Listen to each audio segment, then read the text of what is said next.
The Awoken dead. The following are pages taken from the journal of Andrei Bucher, found buried under the church of a lost village in Romania. April 17, 1479. It has been a long journey, but at last our company of settlers have found the lands we have been searching for. We have found a great bit of flatland surrounded by forests full of wild game. In the distance are the mighty Carpathian mountains, which shall help bless our people with rain. The soil here is fertile and perfect for our farming needs. I have already found a perfect hill to begin construction of a home for my wife Nadia and I. She is with child, and I hope to have our home built before our baby is born. I truly believe that we will have a joyous life here. October 3rd, 1479. Our land is prospering beautifully, and I couldn't be happier. Already a handful of villages and farms have sprouted. It seems every week more and more settlers come through the woods seeking their own patch of land. It would seem that word of our good fortune is spreading, and I say the more the merrier. Today we began scouting for more land closer to the mountains. There seems to be some quality land, however some strange things began to happen as we drew close to the shadow of the mountain. As we drew closer, our horses seemed to become afraid. They became restless and began to fight violently against the reins. As we approached a series of large thorny bushes, the horses were nearly driven mad and began bucking riders. We chose to go back, for there was no good land there anyway. As we left the mountain shadow, the horses returned to their docile ways as if nothing had happened. There could be some dangerous animals nearby.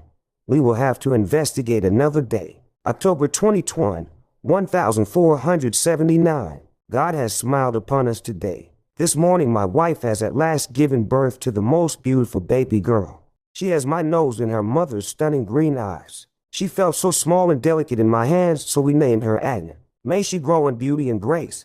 I decided to wrap her up and show her the peaceful night sky. She looked even more beautiful bathed in the starlight. We simply stared at the mountain. We heard a lone wolf call in the distance. My daughter shivered at the sound, but I simply held her close. I would never allow anything to harm her. March 16th, 1484. Today we can add one more to our little homestead. My older brother Ivan has decided to settle in our community. He will stay with us until we can build him his own home. Nadia isn't too thrilled about the extra company, but Ivan is a hard worker, and besides, little Adna adores him. I can never find myself saying no to her. April 20th, 1484. We continue construction on Ivan's house. We decided to gather wood from the forest closer to the mountain. In a strange sense of deja vu, as we approached the base of the mountain, our horses began to throw a fit. I seem to remember them doing this a few years prior, so I thought it best if we left the horses on the edge of the forest and continued on foot. We began chopping trees for the necessary wood when something odd took hold of Ivan. He grew quiet and stared deeper into the woods. He suddenly dropped his axe and began walking through the trees. I followed him and called his name several times, but he continued to ignore me. He stopped in front of a large thorn bush and simply stared. It seemed dead quiet for a moment, as if the forest itself was afraid of those bushes. He reached out his hand and cut himself badly on one of the thorns. As soon as a drop of blood hit the ground, a strange and unnatural wind blasted us in the face. Ivan came out of his strange trance and cradled his open wound. His face held true terror at the torrential wind. We could hear the horses going wild at the edge of the forest, so we decided to call it a day, leaving the wood behind. We both think it's best that we don't go near the mountain again. April 21, 1484. This morning brought grim news from all over our frontier. I was working on the entryway to Ivan's cabin when one of the farmers came to me saying that something had killed one of his cattle in the night. We went over to investigate the scene, and I lost my breakfast at the mere sight. To say that the steer had been killed was an almost sin-worthy omission. This cow had been slaughtered. It was torn to shreds from head to toe. Large claw and teeth marks riddled the carcass. Yet that was not the strangest part. Despite the evident carnage, there was not a single drop of blood anywhere on the scene. As I was purging myself of Nadia's eggs and beans, another villager from a nearby community came to us with a similar story. It would seem that something had torn apart their ghosts. I didn't dare visit the scene, but he told me enough to know that it had to be done by the same creature. Before lunch, which I could not even look at, people from 2 other villages came with the same stories of livestock obliterated overnight. It was clear that there was some sort of feral animal in our midst. I know that we have heard the howls of wolves in the distance at night, but I've never seen wolves do anything like this before. We are going to set traps near our stables and organize hunting parties starting tonight. We have agreed that until this beast is caught, we must keep the livestock that remains locked up tight after nightfall. May 12th, 1484. It has been over 3 weeks since we have begun hunting for the beast that stalks us, and we have turned up nothing. What we find even stranger is that the forests, which were always full of game, are now seemingly devoid of life. We don't know if our mystery animal has turned on them since it can't feed on our livestock, but it has us worried. What is even worse has been the drought. Ever since the day of the slaughter, the rains have stopped. Our crops are dying and we have no idea what to do.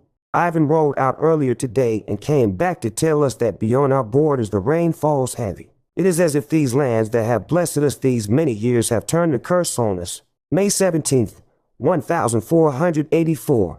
It would seem that the misfortune that has plagued our community as of late has gotten worse. Last night Ivan went out to smoke his pipe as we forbade him to do so in the house with Adna. This morning we found his bed was not slept in. We looked around the property for him, and what we found was beyond horrific. We found him dead on the doorstep of the barn, his hand holding the door handle tight. His throat had been violently slashed by some predator, and his body seemed to be missing a great deal of blood despite none being found at the scene. I know in my heart that this was the same mysterious beast that killed our livestock and has now moved on to new prey. All the villagers have armed themselves, and we have reinstated the hunt. I pray we can find whatever did this so that my brother's soul may know peace. May 19th, 1484. We buried Ivan today. The service was short but very sweet. I don't think any of us will rest easy until we find this creature, but the hunts keep turning up empty-handed. Adna is very distraught because she truly loved her uncle. Nadia is terrified and wants to leave, but I have told her that we must remain strong in difficult times. I will not let any beast or evil force us from our home. June 25th, 1484. Children truly are wonders as I continue to discover. Tonight I was tucking in Adna when she asked a question that I dreaded. What happens when we die? She asked me in a very natural, inquisitive tone. After the death of her uncle, I knew this question had been coming. I was almost shocked it had taken this long. I explained to her that when we die, our body rejoins the earth and our souls are taken to heaven where we will know eternal peace. So Uncle Ivan will find peace then. She said with a hopeful tone, "Yes, my sweet baby." I told her with a smile. Adna let out a relaxed sigh and a nod. "I'm glad. I hope that he soon stops coming to my window every night," she said matter-of-factly. I was so shocked I couldn't even muster a response. Children are so full of imagination. June 26th, 1484. What does a man do when he is faced with the impossible? Despite dismissing Adna's words last night as foolish, I was the one made a fool this morning. I was doing my chores when I happened to look up at her window. What I saw stopped my blood cold. On the outside of her second-story window were clear muddy finger and claw marks. No animal could have climbed up there and made those marks. I rushed inside and began questioning Adna about what she saw. The stark honesty about what she revealed shook me to my core. She told me that Ivan had been appearing at her window every night since his funeral. She didn't say anything at first because she believed that she was merely dreaming. Soon after, he began appearing before she had gone off to sleep, and she knew he was real.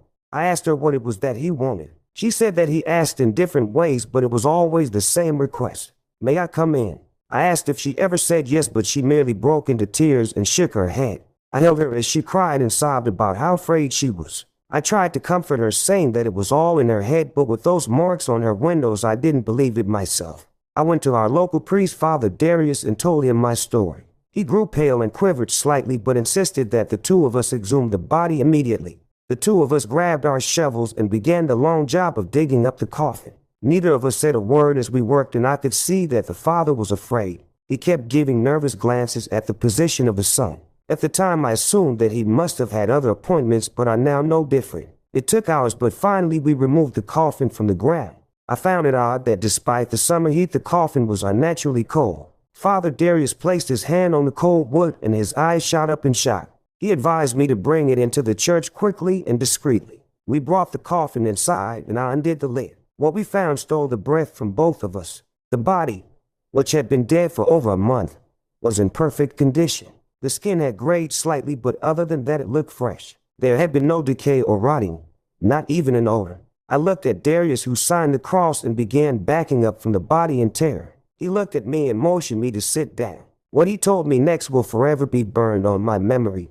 "I know this will be hard for you to believe, my son," I wish I didn't believe myself, but the evidence is right in front of us. Your brother is no longer a member of the living, but unfortunately he is not dead either. Ivan was killed by a creature. This we all knew, but not by any beast made by our Lord. He was killed by and therefore has become the Stigori. They are unholy demons of an ancient and terrible power. They hold power over the rain and feed on the blood of the living. In the back of my mind I have felt their presence here, but I didn't want to believe it. Now looking at your brother's corpse, I am forced to face reality. Our coming here has awakened a terrible curse. We have awoken the living dead, and they will hunt us for the rest of our days. I listened to the father in quiet shock. What he told me was almost too fantastical, and yet I believe every word. I asked him about Ivan, and he explained that every night at sundown he will rise from his grave to seek the blood of the living. Since we were his family, he would hunt and torment us first. The Stigori fed on misery as much as blood, and he would make us suffer before the end. That was unless we put him at peace here and now. He told me that we must pierce his heart with a stake of ash, elm, or cedar. The wooden stake will subdue the curse and prevent him from rising. Then we would have to remove his head with a silver blade and place the corpse back in the coffin face down, so the cursed soul would return to the underworld instead of the earth. With a heavy but strong heart we set to our work, and before the sun had set we had performed the grisly deed. Setting Ivan in his new grave seemed to lift a great weight off my shoulders. I knew in that instant that he was finally at peace. As we shoveled the final bit of dirt over the body, a strange occurrence took place. With the sun shining down and barely a cloud in the sky, a heavy rain began to fall. The two of us stood in the rain for a few moments, letting the end of this horrible drought wash over us. Today we have truly done the Lord's work, and we at last will know peace. July 1, 1484. Will tragedy ever simply leave our family alone? Happiness had just returned to our family when now Agnes seems to be ill. Her body goes cold and sleep seems to be evading her. She cannot stomach being in the light and feels ill at all hours of the day. We can find no cause for this illness, but she does bear a couple of small marks on her neck. Every night I pray for her and her recovery. Please, Lord, just leave us be. July 5, 1484. Today I have no more prayers and no more faith. We awoke this morning to no groans coming from Agnes' room. I felt relief that perhaps she was healing. However, I soon realized that there were no sounds coming from her room at all. Nadia and I rushed to her room, but we both knew it was too late. As we opened the door, there was sweet Anna laying in bed with her eyes wide open, staring blankly into the abyss. Nadia rushed to her bed, but I couldn't move. I knew the stark truth of that blank stare. Our sweet little girl was gone. Nadia screamed until her voice was hoarse, and I simply stood and stared. I could not act. I could not function. I was no longer human. All I could ask myself was why. Why would God do this to his children? What have we done to deserve such things? The answer I came to was that a loving God couldn't do this to such a beautiful child. There is no one watching over us. We are alone. July 7th, 1484. Today Nadia and I stood for the last time as mother and father as we watched our daughter be placed in the earth. Father Darius made a long speech that neither of us could hear. We were dead to the world as our heart now lies buried in the earth. We went back to our empty home and have said nothing to each other since. Nadia has taken to sleeping on her chair facing the door as if she expects our daughter to walk in. I wish she would. I truly do. July 8th, 1484. I write this entry not before bed as usual, but at first light. I write this from my kitchen table surrounded by broken furniture and 2 dead bodies. I write because I do not know what else to do. Last night I woke to the sound of my wife uncontrollably sobbing. I knew it would only be a matter of time before her depression broke, so I went to go and comfort her. As I neared the stairs, I noticed something was odd, for her sobs were not brought on by sadness but joy. I feared for her sanity, so I rushed downstairs to the living room. There was my wife kneeling on the floor, clutching something to her chest. She turned to me and smiled. "My baby has come home to me," she said in a delirium. It was then that I noticed the blood on her neck. Nadia's body dropped limply to the ground, and there stood Agnes still in her burial dress. Though I recognized her form, the creature standing before me was not my daughter. Her skin was a dull gray, and her golden hair had begun to darken. In her mouth were 2 large incisor fangs dripping with blood. However, it was her eyes that told me that something else lingered under skin. My Adna always had beautiful forest green eyes that melted my heart. The demon before me had irisless pitch black eyes that bore into me. These eyes held no light, no love, and no soul. She tilted her head and smiled at me. "Father dearest, I have come home. Won't you pick me up so I can hug you tightly?" I have a special kiss I have been saving for you and Mommy. We can be a family again. Just lift me up, Daddy," she said to me in a sickly sweet tone. For the first time I can remember, I did not give my daughter what she wants. Instead, I backed into the kitchen and slammed the door. I simply stared at the door for a moment, frozen in fear. I could hear a distinct sound of claws scraping against the wood. Then her horrible voice echoed from the other side. "Silly daddy, doors will do you no good since Mommy already invited me in." With that, her tiny hand burst through the door, and to my horror I could see long claws had tipped her fingers. She began shredding the door as if it was paper, a door that was made of solid elm. I shouted into the darkness. I reached around and found a solid slab of wood to defend myself with. That was when the fiend that had once been Adna strolled in. She looked at me, then at the wooden stake I clung to. Her eyes lost all playfulness. "That splinter will do you no good. I think I played with you long enough, Daddy," she said with not even the faintest hint of affection in her voice. I knew what was going to happen before it did.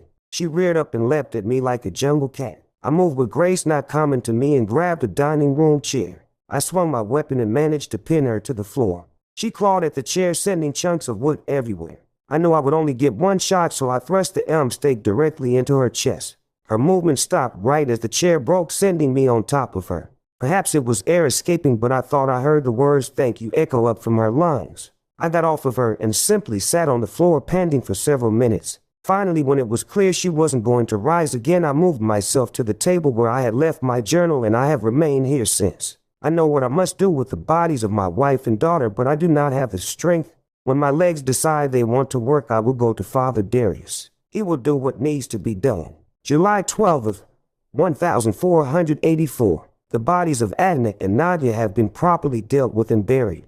I wish I could say that was the end of it all, but it would seem our hell has just begun. Since the slaying of Adna, 3 new victims have been found, all with their blood drained. Father Darius has seen to the proper arrangements, but no funerals will be held. We have lost our taste for them. The secret is out, and all the villagers are aware of the evil that plagues these lands. As a precaution, we have initiated a mandatory curfew for all villagers, and no one is to be outside after dark. I pray to what I do not know, but I pray that it will be enough. July 20th, 1484. Despite our best efforts to protect ourselves, this evil has proven to be relentless. At night I lie awake listening to the sounds from outside. I can hear these creatures crawling across our rooftops and walls. It would seem as though they are aware that we can hear them, and they relish it. I have boarded my windows, but I can hear them whispering in the dark. They whisper to be let in at all hours of the night. The fiends know our weaknesses and continue to use them against us. They take on the voice of my wife, asking why I didn't rescue her. They whisper as Adna sobbing and asking why I hurt her. Sleep has become next to impossible, and every night those whispers become more and more tempting. It is not me alone that they torment throughout the night, but all the villagers. Last night a mother came out of her home holding her newborn infant in her arms. She offered it as a sacrifice to make the whispers stop. Thankfully, her husband and brother were able to drag her inside before the beasts could pounce on her. We have sent out daily hunting parties trying to find these creatures' lairs. However, none have returned from the shadow of the mountain, and willing volunteers are dwindling.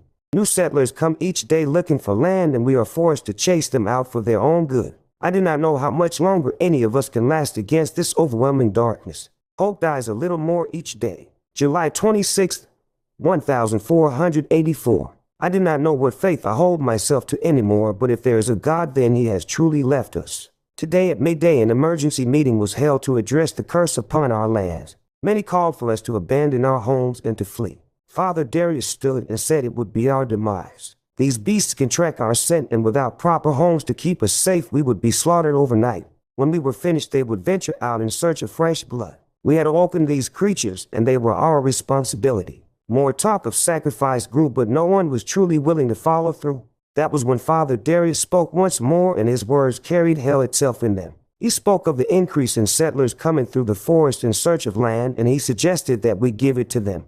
He suggested the creation of a new village at the base of the mountain near the creature's lair. If the fiends had a closer food supply, then they would leave our lands alone.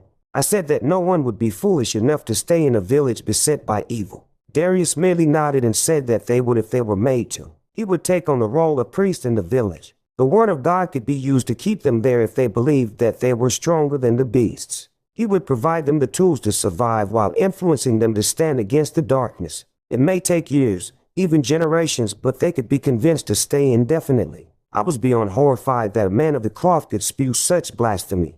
However, my shock and horror reached their peak when others began to support his crazed idea. A vote was taken, and I watched in silence as waves of hands raised, seeing this demonic plan through. The vote carried, and construction of the new village would begin at once. We all walked home in silence, no one willing to look each other in the eye. There are creatures in the mountain for certain, but I now wonder who are the real monsters. July 30th, 1484. This will be my final entry, for I can no longer live with the sin of our community, nor can I resist the temptation of those nocturnal whispers any longer. I bury my journal at the base of what will be the church of this new community. I hope that if there is a God up above, that he may show mercy to us who dwell below. I used to believe that evil lies within the hearts of demons, but now I know its source comes from fear and desperation. Lord, if you are there, please watch over us all in this time of darkness. Above all else, please watch over the coming members of Saddle to Northcreaster, the village of Northridge.